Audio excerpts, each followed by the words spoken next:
streaming on YouTube, Twitch, and Facebook. And I'm going to press Twitch and record Facebook. on this Alright. episode in 3, 2, 1. Leaders and healers, gamers and claimers, ladies and gentlemen from around the universe, from around the globe, from around the community, wherever you are in the world, listen to this passively or actively online or in your car or at home. Welcome to the Power, Purpose, and Passion podcast. I am your host, Anthony Cheam, life coach, speaker, author, trainer, friend to you, giving you the best of what I've learned over the past 15, 20 years of studying and immersing myself in the self-help world, from financial to spiritual to emotional to physical, whatever it might be, to enhance my life so I can empower and enrich the lives of the people around me. And that's what this podcast is all about, helping you claim your power, clarify your purpose, and cultivate the deepest, widest, and highest passions of your life so you can ultimately inspire others to do the exact same thing. And that's what I'm doing right now. That's what Cameron's doing. That's what we're doing on the show. We're here to literally pay it forward, to give you the best of what we've learned, and to do it with so much love and intent and the intentionality of power and purpose and passion in our lives, so that we can exude it and share it with you and empower and enrich your life on multiple levels so you can live the most fulfilling life possible. So thank you for joining us live to you from Burlington, Ontario and from Chatham, Ontario. Thank you for allowing this technology to unfold so we can allow it to serve you and give you some great wisdom today. And I'm looking forward to this podcast. The title of this podcast, to learn, earn, return. What does that mean? And before we get into that subject, we're going to introduce Cameron Dubé from Chatham, Ontario. How you doing, man? I'm doing very, very well. Thank you for asking. I'm really excited for this topic because it's something that I've been doing for a few years now, is learning, applying what I've learned, which is the earn part, I imagine. Yes, earning the results. Yes. Yeah, and then returning that to other people. And it's weird how I think, honestly, returning it to other people is learning at the same time. It's like double learning, kind of getting both. So this is definitely something I'm excited for, and something that I plan on doing. Like, I'm very, what's it called? Like, I just feel like I'm still a hardcore student, so I'm not teaching nearly as much as I usually would like to, but I'm in learning mode, right? So I have to learn and earn first before I return. I'm wondering, like, a lot of people, I feel like, do the backwards. They'll just return without even having much to, you know what I mean? So I'm looking forward to what you have to say today. Yeah, well, thank you, Cam, for that. And you know what? You have, since the podcast started, I've seen you grow over the past 6 to 8 months of doing this podcast. And I have to say that, you know, seeing you learn as much as you can, to devour every book, to immerse yourself into the material and to study it, contemplate it. That's what it takes. That's the learning process. And the earning process is actually applying the principles, the practices, the strategies on a daily basis. Because let me tell you something, just because you read, let's say, a book, a Bible, the Quran, or 7 Habits to Highly Effective People, or whatever book that's out there, and you just read it. It's great to read it, but it's until you actually apply it, and you won't really understand it at a deep emotional, physiological, spiritual level. And that's where the earning part comes in. And you're right. Returning what you've learned and earned, that is double learning. You're absolutely right, because we teach that which we need to learn the most. And it's best. I remember one of my original mentors used to say to me, Anthony, as soon as you learn something, teach it to somebody else. That's the way it's ingrained. You learn it, you contemplate it, you apply it, and then you teach it to someone else immediately. And that learn, earn, return sort of cycle really never ends. And I often say to people, listen, I was talking to a client the other day. I was saying to him, listen, imagine for a second, I was teaching you how to work out and exercise and get in peak physical condition. And I was teaching you how to do that, everything that I know about it up until now. And I said to you, I'm going to teach it to you. And then here's what's going to happen. I'm going to work out for you. You're going to watch me work out, and you're going to earn the results that by me working out.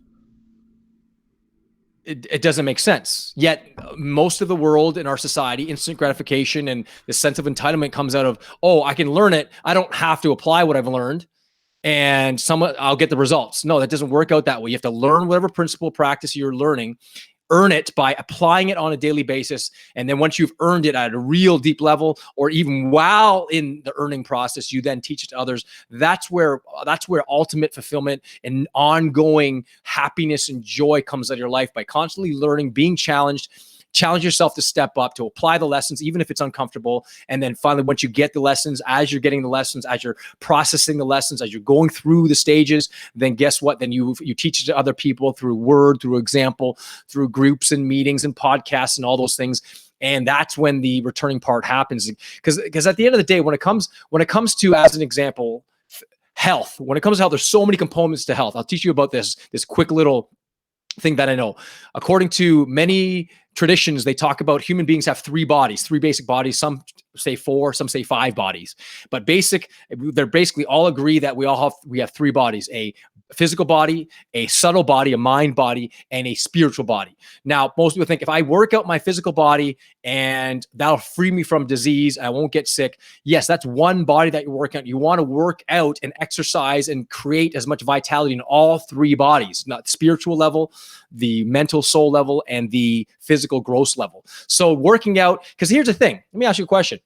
You could be physically healthy, eat healthy, and do all the physical things necessary to be physically healthy, but still get sick? And the answer is yes. So there must be something even higher on a subtle mental scale, emotional scale, from stress in your life or hate and anger that you just haven't, navigated through or processed properly. You have some shadow that's really screwing up the whole process of your physical body, or you have some spiritual blockages that you haven't dealt with. And so it's good to exercise those 3 bodies, create as much vitality among those 3 bodies: spiritual, mental, soul, and physical, to create as much vitality. So it's going down from spirit into mental and soul and into the body, and back up from physical body to mental, soul to spiritual. Now, for the people that's never heard that before, now you've learned that. Now you now know that based on a philosophical, theoretical level. Now it's going to learn it by applying what I've just told you, by saying, all right, how do I work out the gross physical body? How do I work out the subtle mind, emotional, soul level body? How do I work out and exercise and create the most vitality in the spiritual level, so all 3 bodies are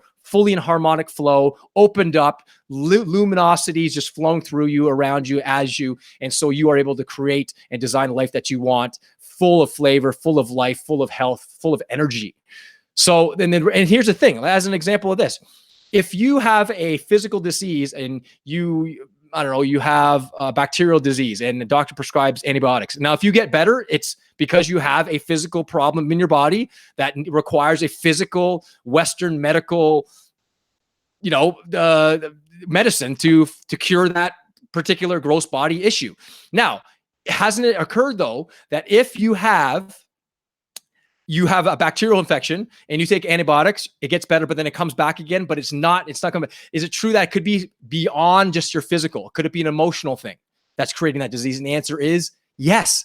According to Dr. Caroline Leaf, a famous, I believe she's correct me if I'm wrong, but you can look up her on YouTube or as well as Google, but she's a very famous doctor who studies the mind and body. And she says 90% of physical disease as a result of the mind, the subtle body, the emotional body, the spiritual body. So if we're not fixing our gross physical body through physical means, then we got to go with the next body, which is the subtle mind, soul level body, or the spiritual body. So going through psychotherapy, or going to get a life coach, or going to a spiritual director, meditation and contemplative prayer, exercise to exercise the spiritual, the soul body. So before I even told you that, here's the reality. Many people haven't even heard of these types of technologies, these types of practices, understanding that human beings have more than just one body.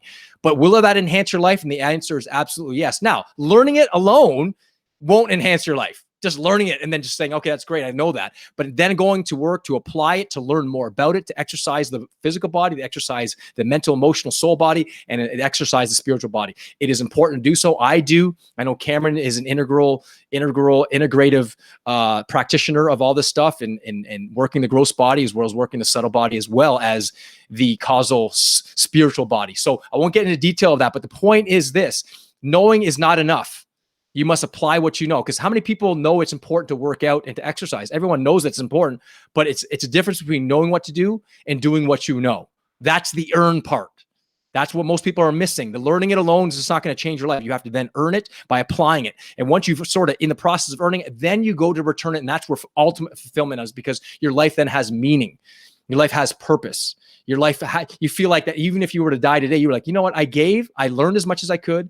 I earned as much as I could financially, physically, emotionally, relationships, and I gave as much as I could as I learned, and I grew as much as I could. And then the more I grow, I have more to what? To return to the people that are trying to learn this stuff, that are attempting to go to the same path and route that I took. And that's which is why I love working with teenagers, because as a life coach, I work with a lot of teenagers, and let me tell you, I see a lot of me in them who are struggling, who have a tough time with relationships, tough time with physical health, tough times with focus and discipline. And I say, hey, listen, if you knew me 20 years ago, 25 years ago, trust me, I was in the same boat, probably worse than most of my teenage clients that I work with. So, and they go, wow, man, if you can go from where you went to where you are now, man, it gives me hope. It gives me, and so give me the roadmap, what you did, how you did it, and follow it step by step. So that's the learning aspect. But me teaching it to them, it doesn't mean anything unless they then contemplate it, process it, apply it, earn it on their own. It's just like, if I, like, as an example, the example I gave about physical exercise, if I were to just teach them how to change their life, and I were to do all the peak performance, spiritual, physical, mental, emotional exercises to enhance my life, and I said to them, I'll do it and you don't have to, and you'll get the results. It doesn't work out like that. It just doesn't. You have to apply what I teach you, just like I applied what was taught to me through books, seminars, coaching, all these things that I learned. I would literally worship the ground of the people that I admired, my mentors, coaches, authors, speakers, people that I admire, like the Tony Robbins of the world, the Richard Rohrers, and then the Jesus Christ and the Buddhas, all these people I'd study, and I would just study it and devour it and contemplate it and study it. You literally have to become ruthless and fearless in your approach in really studying it. And once you get it at a real gut level, then you can move on to the next level. That's what I truly believe what Khalil Gibran said about, we don't solve problems, we outgrow them. And I can't help but now I know that really at a gut level, at an instinctual, intuitive level, I know that to be true, because as I grew spiritually, physically, emotionally, mentally in my relationships, made that deeper connection with the higher self in me. The more I did that, the lesser I put focus on the problems that used to burden me. I'd be like, those don't bother me anymore. What people say about me, it doesn't really bother me anymore. If they knock me online, or they destroy my books, or they say, oh, he's just a charlatan, or he's just this, oh, it doesn't really bother me. It bothers my ego, but it doesn't bother me personally. It just doesn't. I just keep on serving. It actually, and in some ways, it actually motivates me, inspires me to actually serve even more. And so what am I getting at? Again, let's go back to the beginning. You learn as much as you can. Then you apply what you've learned by earning it by action. And then you go into the third step, which is you then go, as you're earning it, as you are applying it, you then teach it to other people in the application of it. And I'm telling you, that cycle, I've never stopped. And it has guided me in every endeavor, in every objective, in every relationship. I'm continuing to grow with me as myself, as my role as a parent, as a father to my children. I'm constantly wanting to be a better father. I'm constantly wanting to be a better husband to my wife, better coach to my clients, trainer, speaker, author, musician, whatever it is. I'm constantly growing, learning more little nuggets, step by step, and earning it by applying it, pushing myself and enjoying the process and trusting the process. And then finally, then returning it, being a source of inspiration for others to say, listen, if I can do it, then you can too. And there's no greater wisdom than that, I think, than to give of yourself, of everything you've learned and earned throughout your life. So any added thoughts to that there, Cam? Well, I would say sometimes you don't even have to try to give back or return. Sometimes the earning in and of itself is the act of, like leading by example. You know what I mean? If you were, like, as an example, if you just if you just learn as much as possible, build up your person, your character, build muscle, build knowledge, build habits, whatever it is, success. But you're like a really mean person, then nobody's gonna learn from you. But if you just do all of that and you're nice, it just like unlocks, like people are just like, oh, he's a nice guy and he's got all this, I'm gonna do what he's gonna do, or whatever. Yeah. Which what what do you think at the end of the day all of this is for? Why return? Why learn and earn in the first place? Are these human needs? What exactly, like, why? it's hard to word this without sounding like I'm putting you down. I'm not. I'm just talking about like why. Mm-hmm. Well, interestingly enough, I think it brings me back to this. It's as Ken Wilber said, it's so funny. He said, "Why did if you believe in a God, uh, why did God create human beings?" And he said this. He said, "It's not fun having dinner alone. It's not fun experiencing the joy alone. Like when you experience an achievement in life, and when you hit a certain objective, and you win the $1 million, or you gain the $1 million, you win the Oscar, or you lose 100 pounds, or you open up your daycare, or you give money to a charity in Africa, or whatever it might be." You want to celebrate that with other people. You want to share that with other, and then you pay it forward with other people, and you share that. It amplifies and magnifies the experience, and then you can enrapture them with that level of, wow, this person did something amazing. I want to do something amazing uh, in my own unique delivery system, whatever that may be. It could be if you're a musician or singer songwriter, whatever it is that you're doing. And I think giving back is, like, for me personally, where I'm at right now, the gifts that I've been given, I feel like I'm so unbelievably blessed and grateful for my life that I think naturally, Cam, I just want to give back. Like, it's a part of who I am now.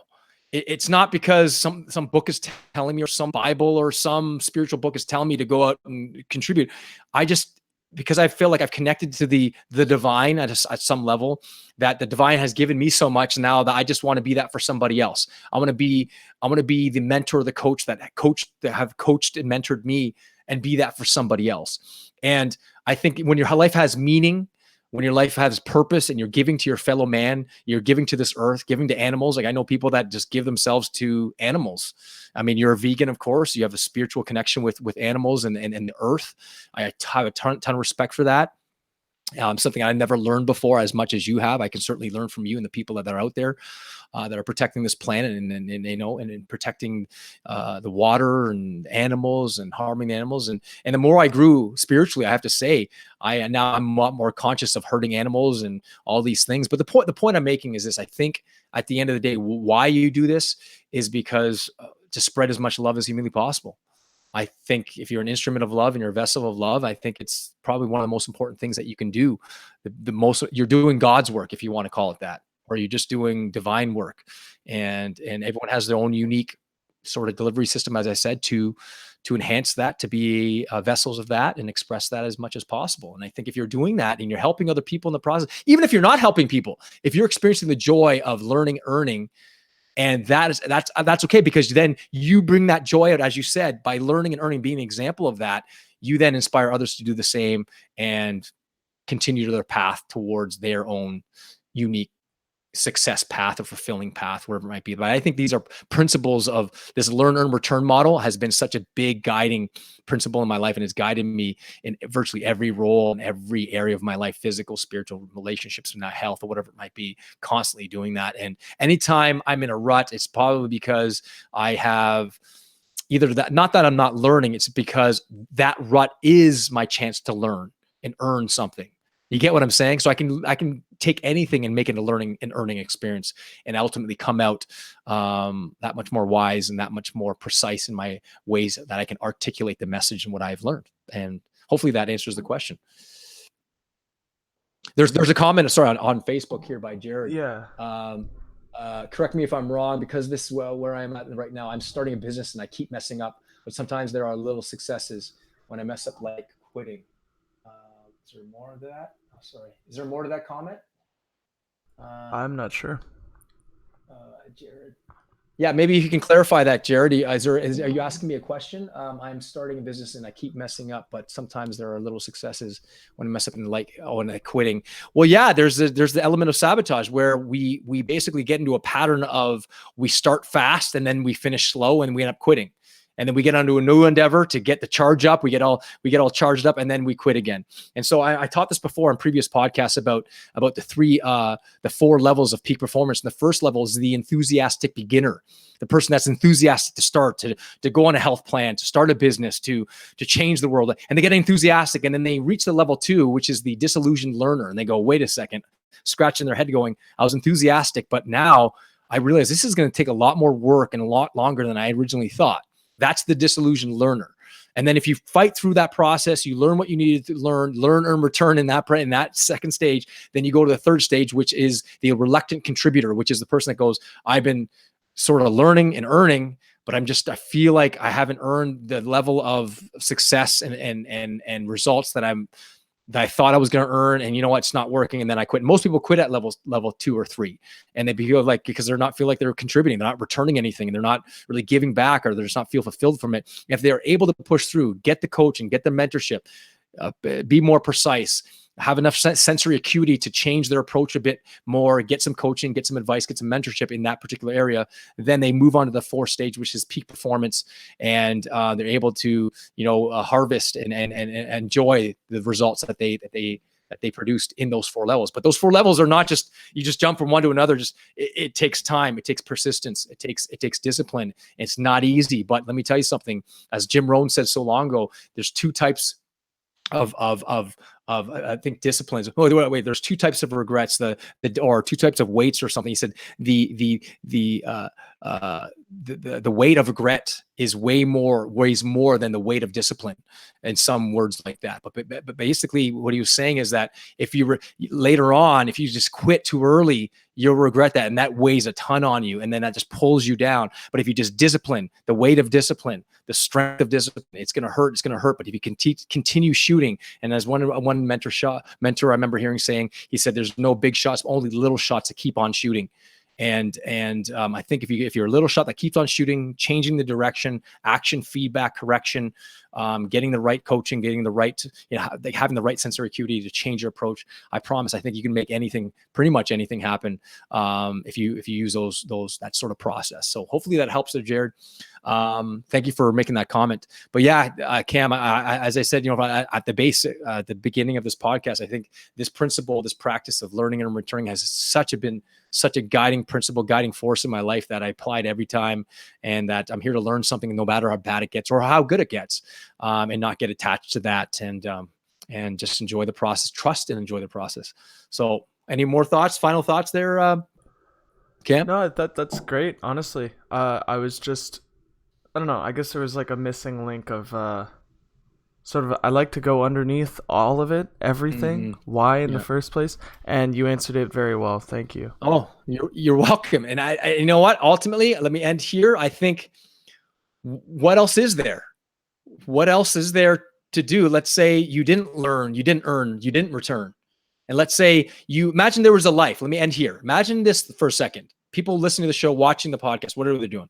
Imagine you woke up one day, everything was given to you. Everything, money, fame, fortune, the health, the body, the women, the men, whatever it might be, everything was given to you. You didn't have to earn it. You didn't have to learn it. You didn't have to return. And you just sat there in complete awe of just all this abundance around you. And you did nothing with it. You didn't earn it. You didn't return it. You didn't earn it, whatever. Can you really appreciate it? Can you really, really deeply appreciate it? It was just given. Everything was given to you. No.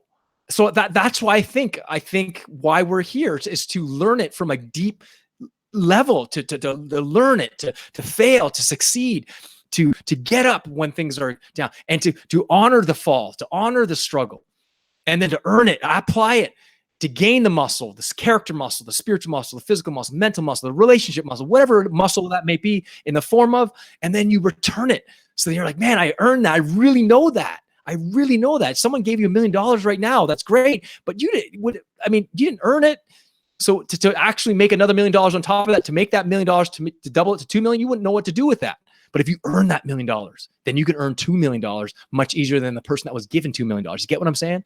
So that's why I think we're here. And let me end with that. So thank you guys for joining us on this podcast, Power, Purpose, and Passion podcast. And if you love this podcast, share it, comment, like it, ask questions, just like Jared did. Thank you, Jared, for asking those questions. And we love you for joining us, and we honor you joining us. So to your continued upgrading and evolution, live it up with power, purpose, and passion. God bless, guys.